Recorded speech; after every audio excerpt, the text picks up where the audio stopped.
Hi everyone. So the first task that I've set for you is your first composition sketch for your expressive still life theme. Now, this theme is obviously dependent on what you picked before the Christmas holidays. So your 4 options were sea life, art studio, kitchen, or the cultural objects. So whatever one you picked, you have to make sure that you stick within that. I don't want to see any compositions that are completely random objects compared to your investigation drawings before Christmas. So it's going to be a tonal study. Some of you came to collect some art packs before Christmas, and in that pack you'll have some really good quality paper. So whether you picked up a pack or not, please make sure that you're using good quality paper. I don't really want to see it on thin printer paper that looks crumpled and creased, okay? Keep the quality really good. Just a tonal study, so all you need is a pencil, a ruler, hopefully if you've got one. I actually don't, so I'm just going to use a box. And you can use a nice sharp rubber for highlights as well, okay? So I've started mine here, and when you're doing your composition, I want to see the objects in the foreground and I want to see whatever's in the background as well, if there is something in the background. So it might just be a simple piece of fabric, it might be like part of the easel that you can see here, it might be some tiles in the kitchen, but I would like to see the background, okay? So keep that in mind. So this is the image that I'm drawing. I'm just going to take it out of the folder.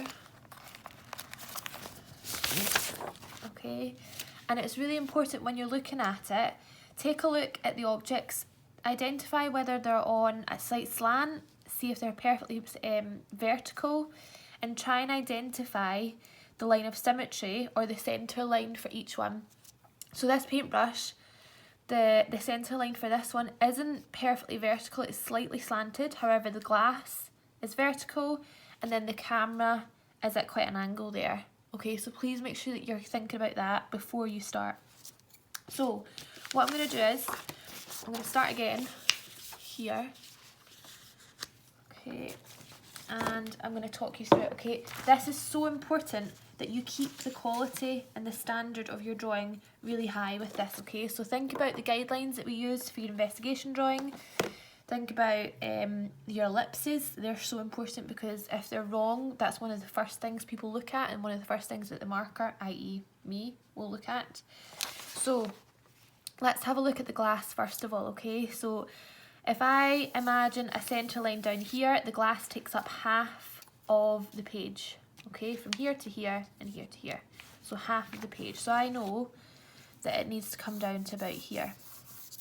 Okay, so I'm just going to draw that as a rough guide. I know that it comes up probably about 2/3 of the page, so around about here. Okay, so I've drawn my ellipse. If you're struggling with your ellipses, what to do, I'm just going to use this box as a ruler,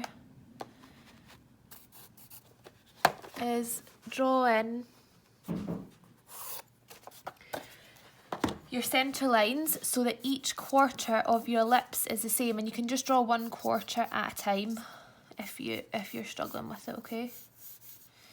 Then once I've done that, I'm just going to draw the centre line right down to make sure the glass is nice and symmetrical. Just making sure you can see that. And then it does get slightly thinner at the bottom, so again I'm going to draw my ellipse. It's roughly about the same depth as the ellipse at the top, making sure it's similar on both sides. And then I can use this to just add the edges of the glass. Now you will see here, sorry that was a dog, you will see here that there's a slight curve, it's not perfectly straight, so I'm going to add that in.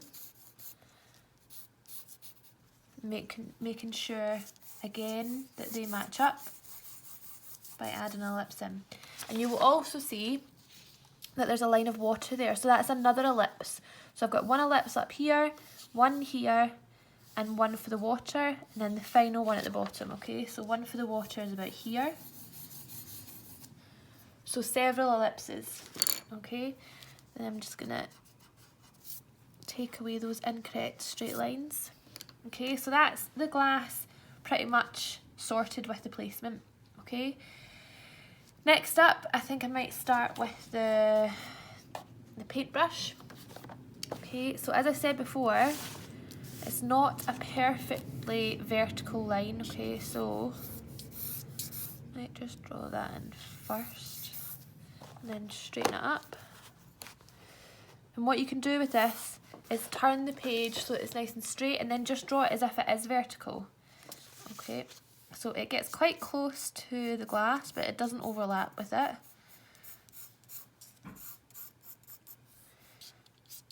Making sure it's the same on both sides.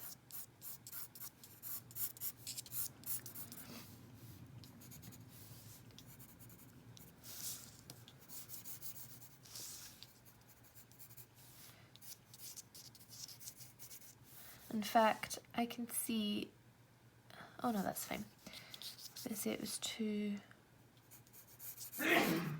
shallow, but it's okay. Then the metal bit of the brush, and then the bristles are up here.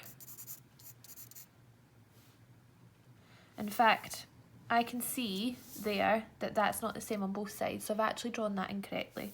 So I'm going to rub that out. So this is why your guidelines are so important.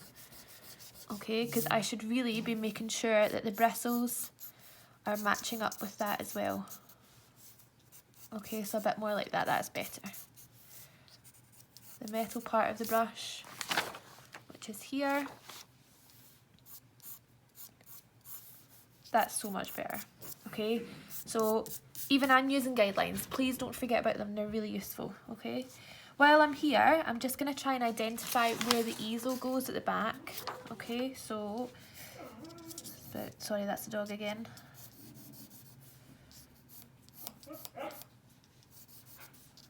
Making silly noises. Okay, so the easel is about there, and then it comes just before the metal part. Use a ruler for this, I'm just doing it quickly, okay, just to give you an idea of the placement. Okay, now, once I've done that, I'm then going to start on the camera, which is down here. So it starts kind of above the glass, so I would say it's about here. Okay, but before I do any more, again, that line is about that sort of angle. I can even use these grids to help with that, actually, that's a good idea. Okay, so it's about there, so we want that sort of angle for the camera. Okay, I'll just draw that a wee bit darker.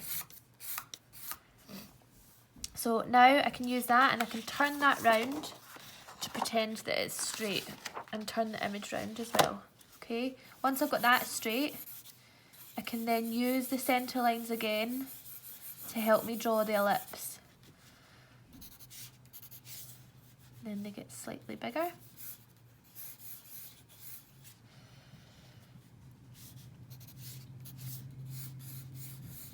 Now the camera's tone is actually really, really dark, and it's quite hard to tell where each section starts and stops, but that's okay, because we'll just make the tone really dark in our drawing.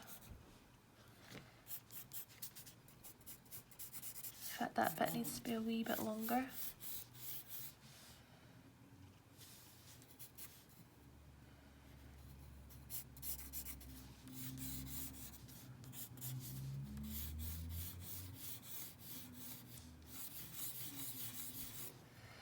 Okay, so I've got the lens pretty much sorted for the camera. Next up, we've got the body of the camera. Okay, so the Canon sign is about here.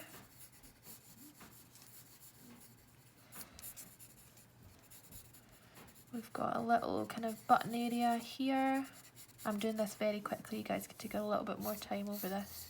This ellipse actually here should be a wee bit deeper. Now we've got some buttons and things over here.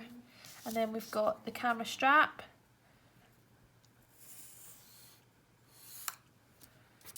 Down here as well.